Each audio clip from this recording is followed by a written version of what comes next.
Бүгінгі көндә Нурлатта эшкечелектән интегүче 137 кеше һәм наркотиклар кулланучы 11 авыру рәсми исәптә тора.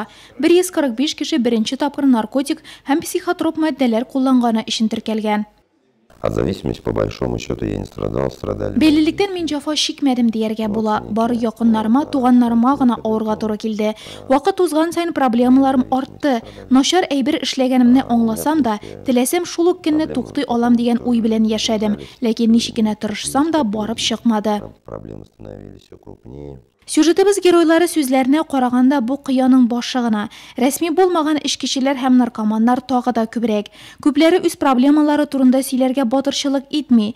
Икенчеләре кеше сүзеннән курка, башкалары кая мөрәҗәгать итәсен белми. Бу хәлдән чыгу юлы бар һәм ул Надежда ди, үзләрен кулга алганнар.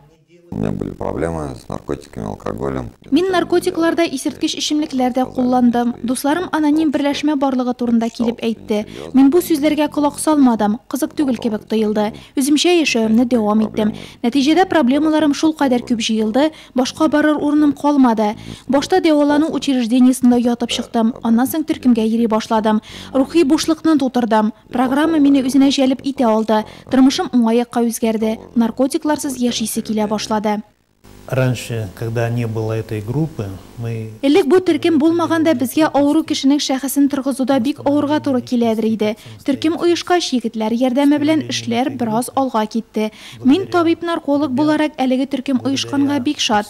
Һәм без хәзер бәйле кеше тормышының бөтен ягын күз аллый алабыз дип саныйм. Эта группа. Берләшмә эше 1935 елда аноним эшкечеләр төркеме оештырган Америкалы Билл Уилсонның 12 адым программасына нигезләнә. Мондый берләшмәләр күп дистә еллар дәвамында шактый уңышлы гына үзара ярдәм терапиясын гамәлгә ашыра. Теләгән һәркем берләшмә әгъзасы була ала, бирегә килеп башкаларныкы төсле проблемаларын чишә. Моның өчен бернинди взнослар да түләргә кирәкми. Программа беркемне дә бер нәрсәгә дә мәҗбүриләми. Монда лидерлар да, җитәкчеләр дә юк. Социаль һәм башка статуска карамастан барысы да бер тигез. Программа на самом деле универсальная, да, и... Программа универсаль дип әйтер идем. Ул уен, эшкечелек, наркотик бәйлелектән котылырга ярдәм итә. Я уже 5-й год не употребляю ни алкоголь, ни наркотики. Мин инде менә 5-нче ел исерткеч эчемлекләр, наркотиклар кулланмыйм, тәмәке тартуны ташладым. Тормышым җайланды. Элек хыяллана да алмаган нәрсәләргә ирештем. Гаиләм, эшем, дусларым бар. Иң мөһиме аракысыз, наркотикларсыз да яшәп була алуына инандым. Алкоголь без наркотиков. Быел аноним эшкечеләр һәм наркоманнар берләшмәсе оешуга 9 ел. Аек тормыш, гаилә, мәхәббәт һәм лаеклы яшәүне сайлаганнар өчен ул икенче йортка әйләнде. Шуңа да Надежда төркеменә йөрүчеләр 26 августны зур бәйрәм чарасы итеп уздырмакчы. Күпләп кунаклар килер, җыелыш, концерт, күңел ачу уеннары, төркемнәрдә эшләү һәм дискотека булыр дип көтелә. Приезжают люди из других городов. Башка шәһәрләрдән кешеләр киләчәк. Татарстаннан гына түгел, Россия регионнарыннан да. Араларында 10-15 ел дәвамында аек тормыш алып баручылары бар. Тәҗрибә уртаклашабыз.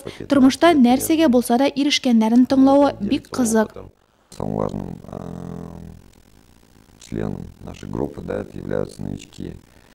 Яңа килүчеләр төркемебездә төп кешеләр. Аларга карап без үзебезне искә төшерәбез. Ничек бирегә килеп эләккәнебезне уйлыйбыз. Шуңа да яңа килүчеләргә ярдәм итәбез, үз тәҗрибәбезне сөйлибез.